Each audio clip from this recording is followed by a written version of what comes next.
Agus viral sesudah Agus Salim, Farhad Abbas Novi terkait dengan donatur. Ada Agus Buntung, ada Agus Rahmat yang membakar gedung. Bagaimana menurut kalian? Apakah memang ini kebetulan nama Agus itu bermasalah, atau ini berbeda, momentumnya berbeda? Saya pun termasuk Agus, tapi juga tidak seperti itu. Bagaimana menurut kalian? Menurut analisis saya,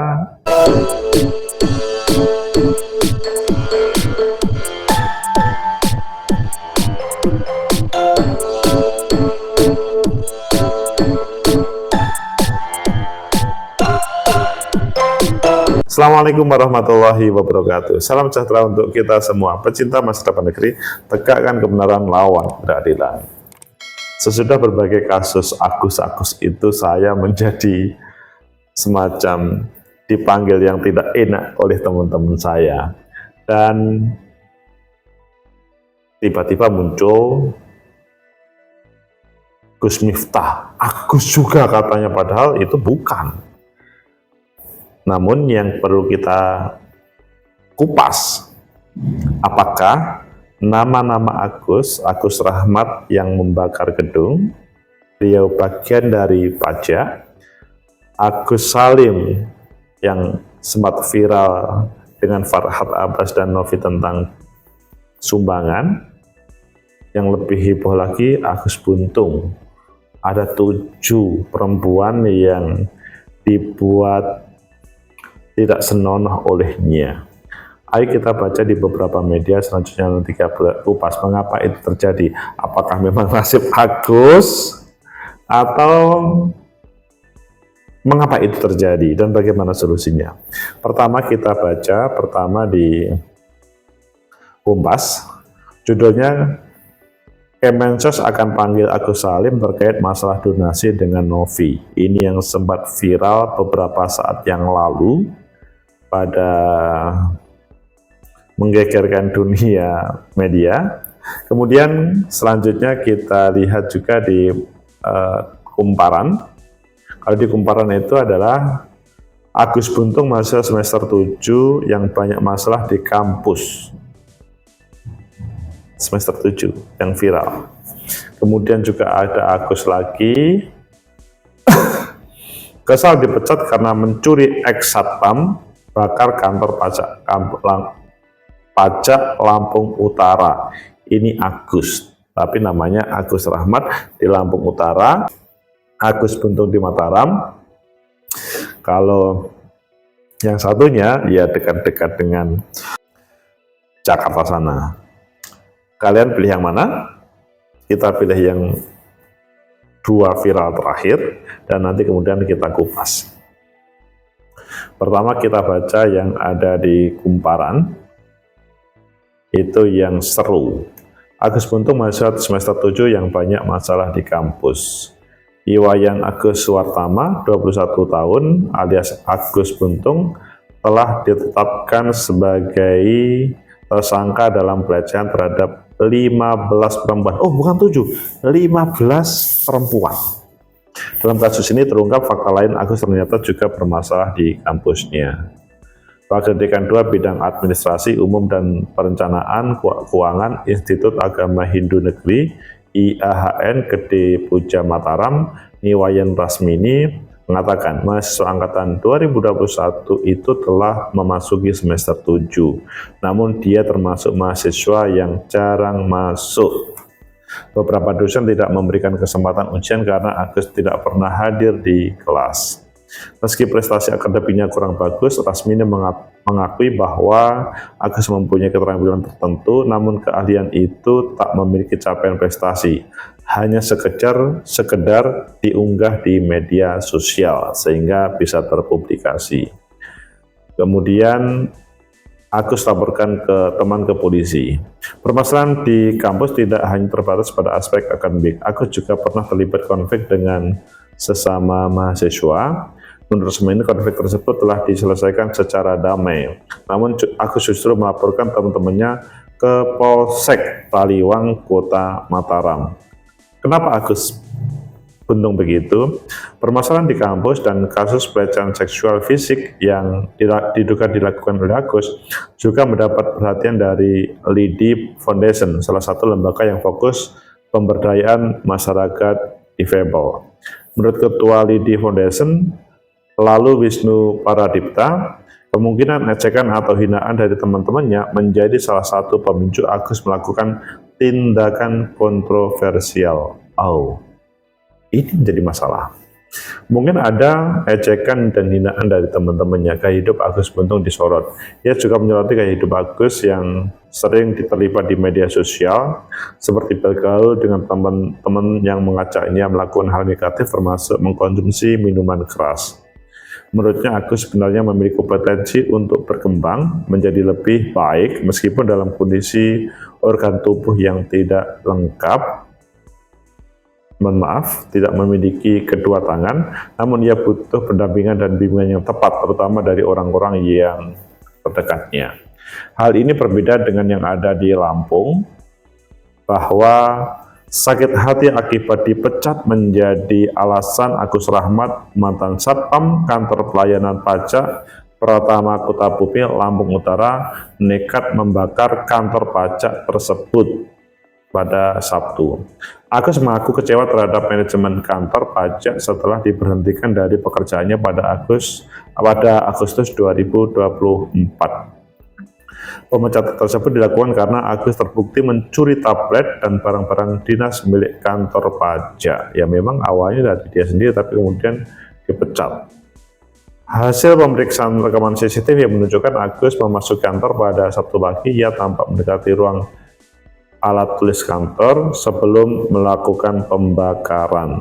Polisi juga menemukan selembar kertas bergambar dengan lokasi kantor dan 2 batang pipa yang digunakan pelaku untuk mengubah arah CCTV. Barang bukti tersebut kini diamankan. Jadi kecewa terhadap sebuah kebijakan pemecatan, akhirnya kemudian membakar.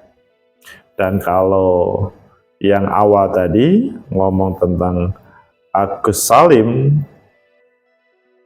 yang seru dengan Farhad Abbas dan Novi, jadi sampai Kementerian Sosial akan memanggil Agus Salim terkait sengketa donasi dari YouTube Pratiwi Novianti yang disosialisasikan melalui podcast artis Denny Sumargo. Denny dan Novi menemui undangan Kemensos untuk membahas ini. Intinya, pecinta masa depan negeri, tegakkan kebenaran, lawan kejahatan. Bagaimana menurut kalian? Apakah memang nama Agus itu identik dengan itu? Ada lagi Agus Miftah yang sempat viral beberapa waktu yang lalu, yang juga kita bahas di konten channel ini. Bagaimana menurut kalian? Apakah memang nama Agus itu memang bermasalah, atau ya ini adalah nama-nama yang biasa karena lahir pada bulan Agustus, atau karena memang ada keinginan untuk menamakan August, atau apakah ini akan menjadi kebaikan bagi mereka semua setelah viral seperti Gus Miftah? Menurut analisis saya, pertama, bahwa kejadiannya beragam ya, banyak ya, ada yang di Jakarta, ada di Lampung Utara, ada di Mataram. Berbeda-beda. Jadi kalau begitu ya namanya Agus kebetulan aja. Saya juga namanya Agus, channelnya saja Agus M. Fauzi Official. Nama saya memang Agus Mahfud Fauzi, tapi ya semoga baik-baik saja ya, jauh dari prasangka yang negatif. Meskipun teman-teman Agus itu sempat muncul, tetapi bahwa ini nama itu adalah sebuah identitas yang diberikan oleh orang tua. Adapun yang terjadi pada saat ini ya kebetulan saja. Kemudian yang kedua, analisa yang kedua, yang terjadi di Mataram Jadi dalam bahasanya ingin menunjukkan dirinya sesudah merasa mendapat bullying atau ejekan dari teman-temannya. Karena tidak mempunyai, mohon maaf, tangan, akhirnya mendapat perhatian dari teman-temannya, atau mungkin Agus Buntungnya yang merasa diperhatikan yang berbeda, sehingga dia melakukan hal yang tidak diinginkan. Maksudnya,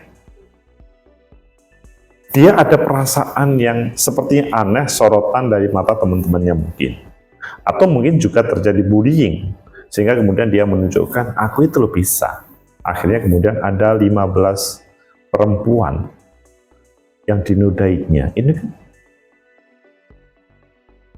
sangat tidak baik, apalagi dia tampil atau sering tampil di media sosial dengan hal-hal yang negatif. Apakah minuman keras ataupun lain-lainnya. Sepertinya ini kan seperti anak kecil yang ingin menampilkan identitasnya supaya diakui kan. Ini selanjutnya menjadi pembelajaran bagi kita bersama untuk tidak membullying, tidak meremehkan, ataupun tidak dengan kata-kata. Termasuk kalau kita melihat gara-gara kata "gop" oleh Gus Miftah, bukan Agus Miftah atau Gus Miftah? Ya Gus Miftah, seperti Gus Miftah, akhirnya Pak Sun Haji bisa mendapatkan sekitar miliaran ya, ada 100 juta, ada 300 juta, ada 50 juta, ada 20 juta, ada haji, ada umroh, ya sekitar ada yang membuatkan rumah, ya 1 miliar dapat.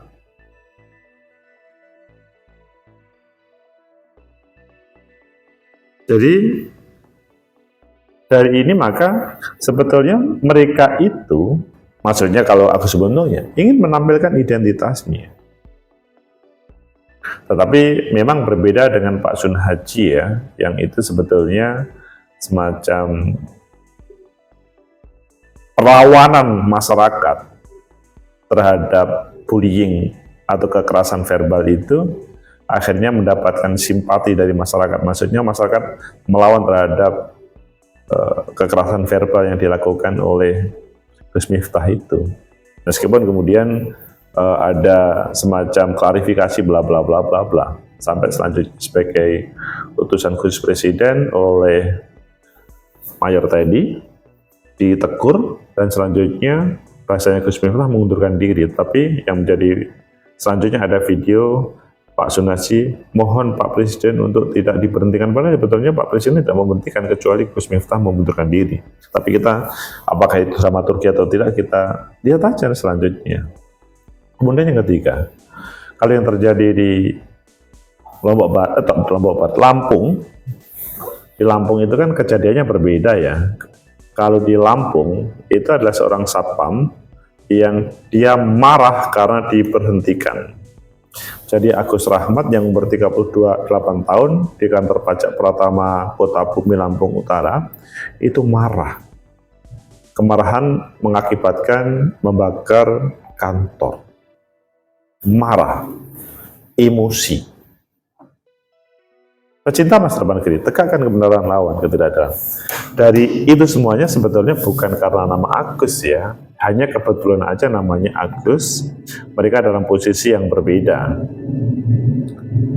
Sekali lagi, terkait dengan Agus Salim dan yang terjadi di Jakarta dengan tema podcast, itu bagaimana YouTuber Pratiwi Novianti ada hubungannya Denny Sumargo yang kemudian ini tentunya ya konflik terkait dengan ya cuan-cuan yang ada di konten yang kemudian menjadi perdebatan. Adapun kalau ngomong Agus Buntung ingin menunjukkan aku bisa, sehingga jangan main-main kalau ada orang yang difabel, kemudian diajak, dibully, yang menurut saya itu membahayakan. Meskipun mungkin ada yang lainnya. Kemudian yang ketiga, di Agus Rahmat, emosinya tinggi. Itu sebetulnya sebuah perlawanan. Seperti perlawanan yang dilakukan oleh netizen terhadap kalimat kop kepada Gus Miftah. Pecinta masa depan negeri, tegakkan kebenaran melawan keberadaan. Ya, nama Agus itu adalah sebuah nama. Kalau saya sih, memang nama dia lahirkan bulan Agustus, maka orang tua memberikan identitas, meskipun sebetulnya pada waktu itu, orang tua saya itu memberikan nama, karena ada nama orang semisal saya, kemudian menjadi dai di lapangan kampung, dan kemudian diberi nama saya. Asik kan? Dan sekarang, ya di dunia akademis. Semoga bermanfaat menjadi referensi kalian, semoga tidak terjadi bullying, sehingga tidak terjadi seperti Agus Buntung, semoga tidak terjadi gampang marah emosi, atau kemudian yang pihak elit jangan gampang memecat, karena emosi manusia itu gampang tersulut, apalagi pada suasana sulit mencari pekerjaan. Dan semoga juga ada solusi ketika ada konflik terkait dengan ya tema cuan di YouTuber. Semoga bermanfaat. Like, subscribe, comment, and share. Sampai jumpa.